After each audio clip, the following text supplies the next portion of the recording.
The live Chembur और the live कल्याण, आपका स्वागत है। मुझे सौभाग्य मिला है कि दोनों कलीसिया में आज प्रचार करने के लिए, और जैसे हमने बहुत सारी साक्षियाँ सुनी हैं कि किस तरह से परमेश्वर अद्भुत तरीके से हमारे बीच में कार्य किया है, किस तरह अलग अलग लोगों के जीवन में अद्भुत कार्य परमेश्वर ने किया है। तो ये हमारा रियली सौभाग्य है कि हम परमेश्वर यीशु मसीह के पीछे चले। हम उसके संतान हैं, वो हमारा प्रभु है और सचमुच परमेश्वर महान है। 2020 काफ़ी सारे लोगों के लिए शायद ठीक नहीं होगा। जैसे हम जानते हैं कोरोना का ये जो कारण, ये पूरा 9 या 10 महीना पूरी दुनिया में बहुत सारे लोगों के लिए बहुत सारा मुश्किलें आई है। लेकिन हम जो विश्वासी होने के कारण हमारे लिए बड़ी आशा है, हमारे लिए बड़ा होप है, क्योंकि हमारा परमेश्वर हमेशा का अनंत काल का परमेश्वर है। हर स्थिति जो आने से पहले होने वाली है वो जानता है, और हर स्थिति उससे भलाई उत्पन्न करने वाला प्रभु हमारा है। इसलिए हम विश्वास से हिलते नहीं, हम खड़े होते हैं। बाहर की लोगों की तरह हम शोक नहीं करते, और वो हमारा परमेश्वर। जैसे हम इस साल के अंत में है, और मुझे लग रहा था कुछ दिनों से कुछ परमेश्वर बातें कर रहा, अलग अलग बातें कर रहा था, लेकिन एक बात जो मुझे लग रहा है कि ये मेरे लिए खास करके प्रभु चाहता है कि उस क्षेत्र में बढ़े, और शायद आपके लिए भी हो सकता है। तो अगर आपके लिए ये बात है तो ज़रूर अपने हृदय में उसको पकड़ के रखो। तो मैं कुछ पढ़ना चाहता हूँ लूका 6 से 35 से लेकर 38 तक, और अगर आपके पास शास्त्र है तो आप खोल कर लूका 6 35 से लेकर 38 तक देख सकते हैं। मैं पढ़ना चाहता हूँ आपके लिए भी। अपने शत्रुओं से प्रेम रखो और भलाई करो, और फिर पाने की आशा ना रखकर उधार दो, और तुम्हारे लिए बड़ा फल होगा, और तुम परम प्रधान के संतान ठहरोगे, क्योंकि वह उन पर जो धन्यवाद नहीं करते और बूढ़ों पर भी कृपालु है। जैसा तुम्हारा पिता दयावंत है, वैसे ही तुम भी दयावंत बनो। कहते हैं आगे, दोष मत लगाओ तो तुम पर भी दोष नहीं लगाया जाएगा, दोषी न ठहराओ तो तुम पर भी दोषी नहीं ठहराए जाओगे। तुम भी क्षमा करो तो तुम्हें भी क्षमा किया जाएगा, दो तो तुम्हें भी दिया जाएगा। लोग पूरा नाप दबा दबा कर और हिला हिला कर उभारते हुआ तुम्हारी गोद में डालेंगे, क्योंकि जिस नाप से तुम नापते हो उसी नाप से तुम्हारे लिए भी नापा जाएगा। हम प्रार्थना करें। प्रभु यीशु मसीह, जैसे ये वचन हम सुने हैं, आपके जो वचन जीवित और दोधारी वचन और कार्य करने वाले वचन है। पवित्र आत्मा, मैं प्रार्थना करता हूँ हर एक के जीवन में वचन के द्वारा कार्य हो, सब कोई प्रोत्साहन पाए कि परमेश्वर हमसे बात करता है। आमीन। और जैसे मैंने पहले कहा कि इन दिनों में जो परमेश्वर मुझसे बात कर रहा था, एक बात जो बार बार मुझे अपने जीवन के बारे में कहता है, और जैसे कुछ लोग मेरे जीवन में आए उनसे मैं देख रहा था, और वो है उदारता के बारे में। उदारता, जो हम उदारता दिखाते हैं, जेनरॉसिटी के बारे में। और जेनरॉसिटी के बारे में अगर हम बात करें तो बहुत बार हम सिर्फ देखते देने के बारे में बात करते हैं, लेकिन उससे कई बड़ी बातें जेनरॉसिटी के बारे में हैं, और इस शास्त्र में हम ये बातें हम देखते हैं। यहाँ पे कुछ 6 बातें, ऐसी बातें लिखी है जो जेनरॉसिटी के बारे में। जेनरॉसिटी मतलब भरपूर, अब उदारता से, बहुत ऐसे करना। वो कहता है कि प्रेम के बारे में लिखा है यहाँ पे। तो कहता है, यीशु मसीह कहता है अपने शत्रुओं से प्रेम करो। बोलते हैं कि जो तुम्हें अच्छे लगते हैं, जो तुम्हें अच्छे देखते हैं, अगर उनसे प्रेम करे तो क्या मतलब, लेकिन जो तुम्हारे शत्रु है उनसे प्रेम करो।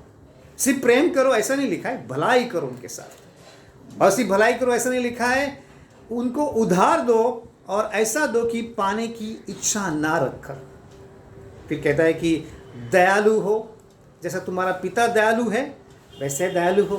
तो प्रेम करने के बारे में लिखा है, दयालु के बारे में लिखा है कि न्याय मत करो और तुम्हारा भी न्याय ना हो जाएगा। दोष मत लगाओ तो तुम पर भी दोष नहीं लगाया जाएगा।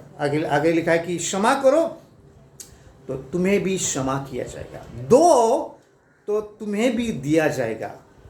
तुम्हें दिया जाएगा, तुम्हारे दबा दबा कर, हिला हिला कर, उभारता हुआ तुम्हारी गोद में डाला जाएगा। और जैसे ये बातें हैं, अलग अलग बातें हम देखते हैं, और ये सारी बातें हमें उदारता के बारे में बात करते हैं। प्रेम के विषय में, प्रेम जो हमारे लिए नेचुरल है, दयालु के विषय में, न्याय के विषय में, दोष लगाने के विषय में, क्षमा के विषय में और देने के विषय में। और अलग और भी बातें हैं, कुछ बातें यहाँ पे लिखी है, लेकिन बहुत सारी बातें जो उदारता के बारे में हमें परमेश्वर बात कर रहा है। उसी के साथ साथ ये जो बातें हैं, हम जानते हैं कि ये बातें इतना आसान नहीं है। बाहर के लोगों को अगर हम ये बातें सब कहेंगे तो वो लोग मूर्ख है, क्योंकि ये फुलिशनेस है। अगर हम अपने शत्रुओं से प्रेम करो, उनकी भलाई करो, ये थोड़ा फुलिशनेस लगता है। लेकिन परमेश्वर के राज्य में अलग है। परमेश्वर के राज्य में उसका रीज़न है क्यों हम ऐसे करें। तो 3 बातें यहाँ पे वापस लिखिए, क्यों हम करें ये ऐसी चीज़, क्यों हम उदार बने, क्यों हम प्रेम करें, क्यों हम क्षमा करें, क्यों हम न्याय नहीं करें, क्यों हम दोष नहीं लगाए। और वो 3 बातें ये है। पहला बात ये है कि क्योंकि हमारा परमेश्वर पिता वैसा है। हमारे लिए उदाहरण यीशु मसीह का। यीशु मसीह एक बार एक स्त्री यीशु मसीह के पास आती है, हालांकि लोग उसको लेके आते हैं घसीट कर, और वो भी विचार में पकड़ी जाती है और लोग उस पर दोष लगाते हैं कि इसने गलत किया है, वे विचार किया है, और दोष लगाने के वो कारण है। दोष लगाने के लिए वो सब वहाँ पर खड़े हैं। लेकिन यीशु मसीह कहता है अगर किसी ने भी पाप नहीं किया तो पहला उसे पत्थर मारे। यीशु मसीह उसे दोष नहीं लगाता, जो लगा सकता था वो नहीं लगाता, और वो अच्छा उदाहरण है। अरे बहुत सारे उदाहरण यीशु मसीह के हम देखते कि हर बात में जो परमेश्वर जो है, बाहर सब कुछ जो लोग धन्यवादित नहीं है, यहाँ पे जैसे वचन लिखा है, जो लोग कृपालु नहीं है, उन पर बुरे है, दुष्ट है, उन पर परमेश्वर दयावंत है, उन पर करुणा करता है, उनको लिए बारिश देता है, श्वास देता है। और इसलिए कि जैसा तुम्हारा पिता है वैसा ही हमको हमारे जीवन में परमेश्वर ने रखा है कि हम वैसे बने। दूसरा कहता है क्यों हम ऐसे करें, क्योंकि अगर हम ऐसे करते हैं तो हम परमेश्वर के पुत्र ठहराते हैं।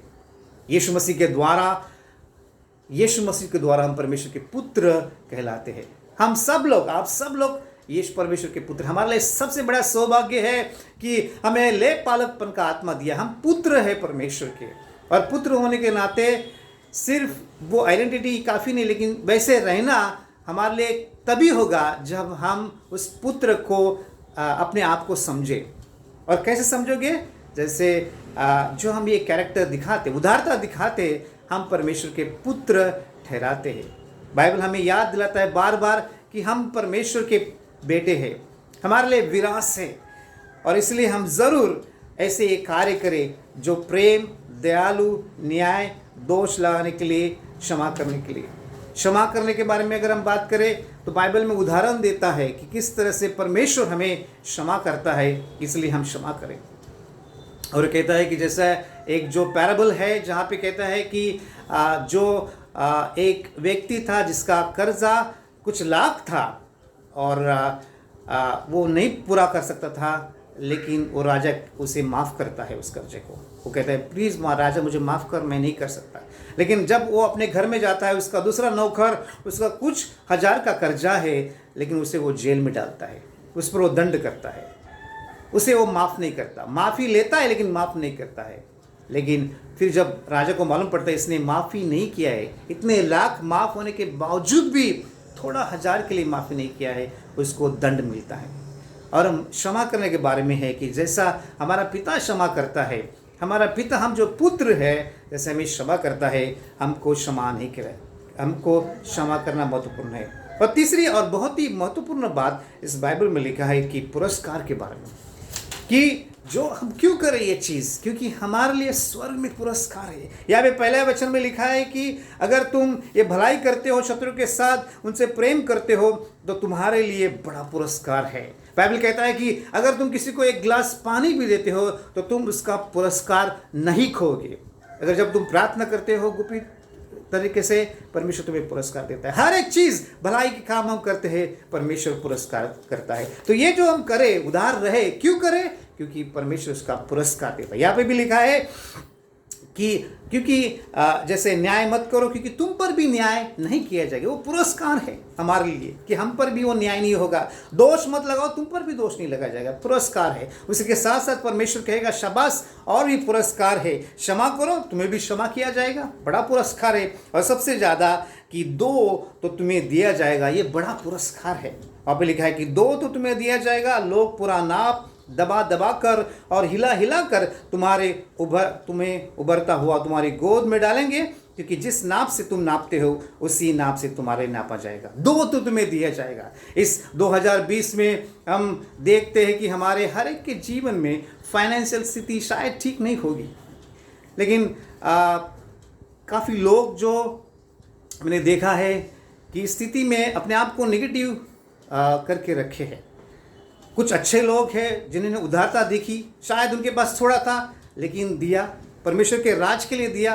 बाइबल में बहुत अच्छा उदाहरण है हमारे पास, जो विधवा का, जो जिसके पास जो था उसने दिया परमेश्वर के राज में, जो था उधार, बहुत बड़ा उदारता का उदाहरण है। जो मेरी है, जो परमेश्वर के चरणों में के पास बैठती है, वो अपना साल का पूरा जो आमदनी होता है उसका इतर प्रभु के सामने तोड़ती है। प्रभु के लिए इतना उधार है कि सब कुछ परमेश्वर के लिए सब कुछ करना चाहती है, उधार बनती है। और वैसे ही प्रभु चाहता है कि आप उधार बनो। द लाइफ, मैं चाहता हूँ कि हम सब जन इस बारे में सोचें। आप जब देते हो प्रभु के राज में, कैसे आप सस्ते हो? क्या आप जानते हो आपके लिए बड़ा पुरस्कार है? जिस नाप से आप देंगे उस नाप से आपको नापा जाएगा, आपको और दिया जाएगा, दबा दबा कर, हिला हिला कर, उभारता हुआ आपकी गोद में दिया जाएगा।